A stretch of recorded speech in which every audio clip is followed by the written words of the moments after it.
Welcome friends. Next episode में दिखाया जाता है फीमेल लीड कहती है मैं यहाँ आई हूँ क्योंकि किसी ने मुझे यहाँ आने के लिए कहा और उस लेडी का नाम मरीना है।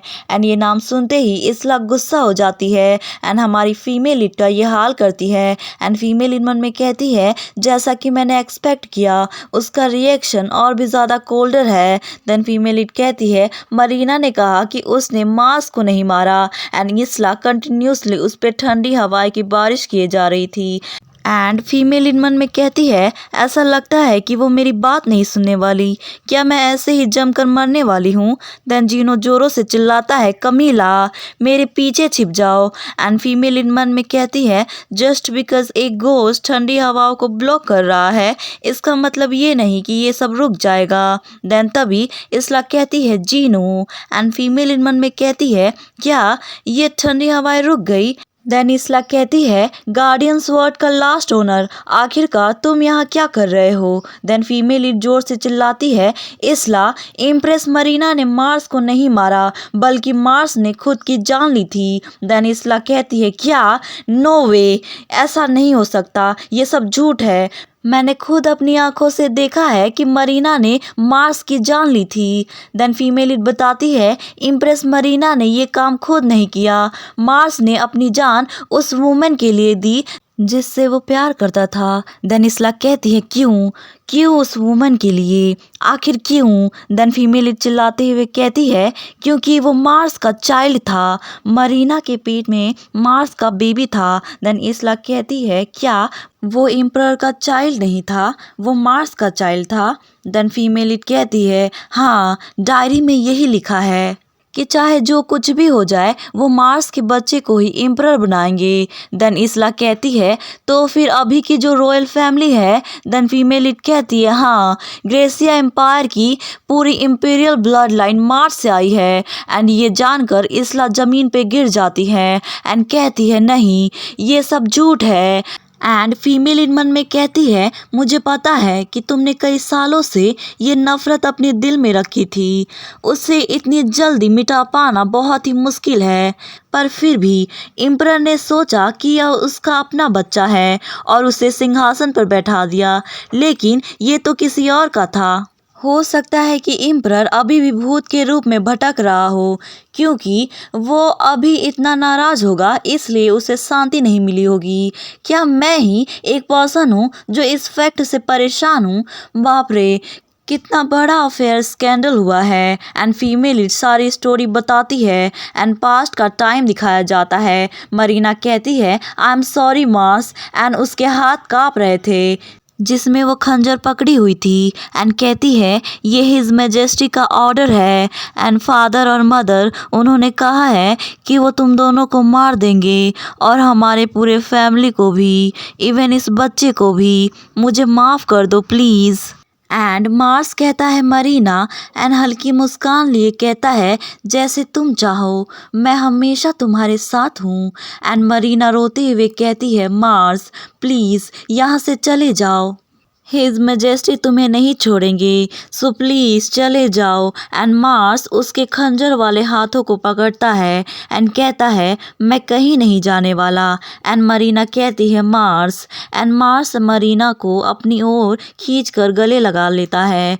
देन तभी मरीना को रियलाइज़ होता है कि खंजर मार्स के आर पार जा चुका है। देन तभी इसला दौड़ते हुए उस जगह पर आ जाती है एंड मरीना के हाथों में खून से लथपथ खंजर को देखती है एंड चिल्लाती है मार्स। एंड प्रेजेंट का सीन दिखाया जाता है। इसला रो रही थी एंड कह रही थी तो वो बच्चा मार्स का था और इम्पीरियल फैमिली की ब्लड लाइन मार्स की है। देन फीमेल कहती है हाँ। एंड इसला रोते हुए मार्स से कहती है तुम बेवकूफ़, क्या तुम्हें ये पता था जब तुम मरे, तुम सच में एक बेवकूफ़ हो। एंड फीमेल मन में कहती है इसला ने मार्स के तलवार को तुरंत पहचान लिया, इसका मतलब उसे ऑलरेडी पता था कि किसने इस प्रोटेक्शन स्वॉर्ड को पहाड़ों पर छोड़ा था। एंड जीनो धीरे से फीमेल से कहता है तो तुम कह रही हो कि जो इम्पीरियल फैमिली है वो मार्स के डिसेंडेंट्स है और ये वही जगह है जहाँ पर मार्स की मौत हुई। आखिरकार वो इतने समय से क्या सोच रही होगी, क्या वो बार बार मार्स की डेथ को इमेजिन कर रही होगी। एंड फीमेल लीड उस नेकलेस की तरफ देखते हुए मन में कहती है शायद ये डिवाइन बीस्ट का पावर काम आ जाए। एंड शॉक्ड होके मन में कहती है ये बर्बादी है, नहीं ये बहुत बड़ी बर्बादी है। एंड उस नेकलेस का यूज़ करती है। देन तभी मार्स का इल्यूजन बाहर आता है एंड कहता है इसला। एंड इसला रोते हुए कहती है मार्स मुझे पता है कि ये एक इल्यूज़न है और मुझे ये भी पता है कि ये डिवाइन बीस्ट की पावर की वजह से है। अब भी उसका चेहरा फीका पड़ते जा रहा है, लेकिन मेरा पुराना दोस्त अभी भी मुझे देखकर ब्राइटली स्माइल कर रहा है, मेरा प्रीसियस फ्रेंड। एंड फीमेल मन में कहती है अब विंटर स्पिरिट के आंसू बर्फ बन रहे हैं और देखते ही देखते बादलों से पानी आने लगती है। और 500 वर्षों में पहली बार ग्रेसिया एम्पायर में बारिश हुई थी। लगातार हो रही बारिश के कारण पूरा ग्रेसिया एम्पायर उथल पुथल कर रहा था। जिन लोगों ने पहली बार बारिश देखी वो आश्चर्य हो गए थे और जबकि दूसरे लोग अचानक परिवर्तन से भयभीत हो गए थे। कई 100 वर्षों से जमी हुई नदियाँ पिघलने लगी एंड जो स्नो और आइस पूरी जमीन को ढकी हुई थी वो धीरे धीरे गायब होने लगी। देन नेक्स्ट सीन में ड्यूक एस्करा कहते हैं मैं सिर्फ इसलिए पूछ रहा हूँ, लेकिन क्या ये चेंजेस तुमसे रिलेटेड है? देन फीमेल इट कहती है बिल्कुल भी नहीं, आखिर मेरे पास कौन सी पावर है कि मैं वेदर को कंट्रोल कर सकूं? देन ड्यूक एस्करा कुछ भी नहीं कहते एंड फीमेल इट स्माइल करते हुए कहती है ओके, क्या अब हमें अम्ब्रेला सप्लाई करना चाहिए? देन ड्यूक कहते हैं लोग कहते हैं कि आप फ्यूचर देख सकती है। मैंने सोचा कि यह एक बकवास है, लेकिन क्या आपको पहले से इसके बारे में पता नहीं था? देन फीमेल इट कहती है क्या ये बात इम्पोर्टेंट है? वेल, इम्पोर्टेंट तो ये बात है कि आपने और मैंने समय रहते कॉन्ट्रैक्ट कर लिया। एंड ड्यूक एस्करा हमारी फीमेल लीड को घूरता है एंड फीमेल लीड मन में कहती है ये पर्सन मुझे फिर से घूर रहा है। अगर मैं ईमानदारी से कहूँ तो ये बोझिल भरा है। तुम जानते हो जब तुम मुझे ऐसे देखते हो तो मुझे ऐसा लगता है जैसे कि मेरे अंदर का सारा राज बाहर आ रहे हो।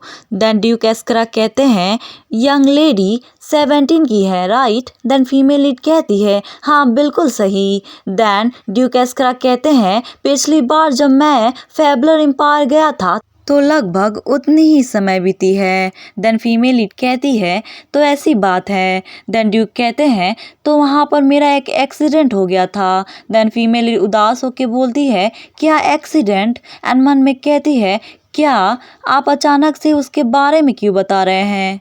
एंड ड्यूक एस्करा थोड़ी देर शांत रहने के बाद फिर बोलते हैं मैं आपको ज़रूरी आइटम्स और क्वांटिटी की एक लिस्ट दे रहा हूँ, सो इसे ले लो। एंड फीमेल इट फिर से खुश हो जाती है एंड मन में कहती है वाओ पैसे ही पैसे। एंड कहती है मैं समझ गई। एंड फीमेल इट गुनगुनाते हुए जाती है, मन में सोचती है मैं तुरंत घर पे कांटेक्ट करूँगी, इतनी बड़ी क्वांटिटी में आइटम सप्लाई जो करना है और मैं काफ़ी बिजी रहने वाली हूँ। एंड ड्यूक उसे जाते हुए देखते हैं एंड ड्यूक मन में कहते हैं मेरा खोया साल, वो ईयरिंग, क्या यह वही बच्ची है? नेक्स्ट सीन में ग्रेसिया एम्पायर के पैलेस का सीन दिखाया जाता है। गार्डन एरिया में काफ़ी ज़्यादा ग्रीनरी था। क्राउन प्रिंस कहते हैं ये काफ़ी ज़्यादा अमेजिंग है, स्प्रिंग काफ़ी जल्दी आ गया है ना? पहले मैंने सोचा कि लेडी सिर्फ बकवास कर रही है, लेकिन ऐसा लग रहा है कि लेडी को पहले से ही पता था।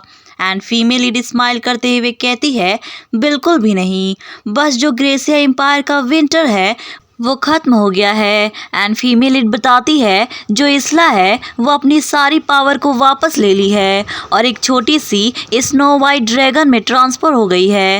एंड नो रंग जो स्प्रिंग पर रूल करने वाली स्पिरिट है वो अपनी पावर को स्वतंत्र रूप से फैलाना शुरू कर दी है और जिस स्पीड से ये सब हरा भरा हो गया वो सब कुछ काफ़ी आश्चर्यजनक था, क्योंकि वो अपनी सारी पावर को फैला रही है जिसे उसने इतने लंबे समय से रोक रखा था। और अभी मुझे काफ़ी ज़्यादा गर्मी हो रही है। एंड क्राउन प्रिंस कहते हैं और अब ये दोनों नेशन लेडी के आगे झुके हैं। एंड फीमेल लीड कहती है हालांकि ये केवल फर्स्ट डील ही है। एंड हमें बताती है मेरे एंड ड्यूक एस्करा के बीच हुई कॉन्ट्रैक्ट डील की खबर से पूरे फैबलर एम्पायर में हलचल मच गई और ये बात तेजी से फैल गई कि ग्रेशिया एम्पायर के कई बिजनेस रूट अब सॉर्फल फैमिली के कंट्रोल में हैं। और जिन लोगों को पैसे की खुशबू आने लगी वो पहले से ही लाइन में लगने की संघर्ष करने लगे। वेल थैंक्स डैड कि मैं इसके कारण घर नहीं जा पाऊंगी। यहाँ पर अभी भी बहुत सारे अर्जेंट सप्लाईज और मेटर हैं जिसके कारण मैं घर नहीं जा पाऊंगी। देन कहती है मैंने सुना कि हिज हाइनेस कल वापस जा रहे हैं। देन क्राउन प्रिंस कहते हैं क्यों, क्या तुम दुखी हो? देन फीमेल लीड कहती है हाँ मैं दुखी हूँ क्योंकि मैं ही यहाँ अकेले रह जाऊंगी। एंड खुद को मन में कहती है कम ऑन अपनी एक्सप्रेशन को कंट्रोल करो वरना उसे पता चल जाएगा कि तुम कितनी खुश हो। देन क्राउन प्रिंस कहते हैं अगर यंग लेडी इतनी दुखी है तो मुझे फिर से सोचने की ज़रूरत है कि मुझे जाना चाहिए या फिर नहीं। एंड फीमेल मन में कहती है ये क्या बकवास कर रहे हो, जल्दी जाओ यहाँ से। एंड कहती है अब आप इतने बिजी हैं तो मैं हिज हाइनेस को रोकने का साहस कैसे कर सकती हूँ। ये अनफॉर्चुनेट है लेकिन मैं एम्पायर में वापस लौटने पर आपसे फिर मिलूंगी। एंड प्रिंस उसे देखते हैं एंड अपने हाथों से उसके बालों को ठीक करते हैं एंड कहते हैं इस बार मैं फिर से मूर्ख बनने के लिए तैयार हूँ। एंड धीरे से कानों में कहते हैं मैं आपसे फिर मिलूंगा my lady. And crown Prince Edison भी फैबलर एम्पायर चले जाते हैं।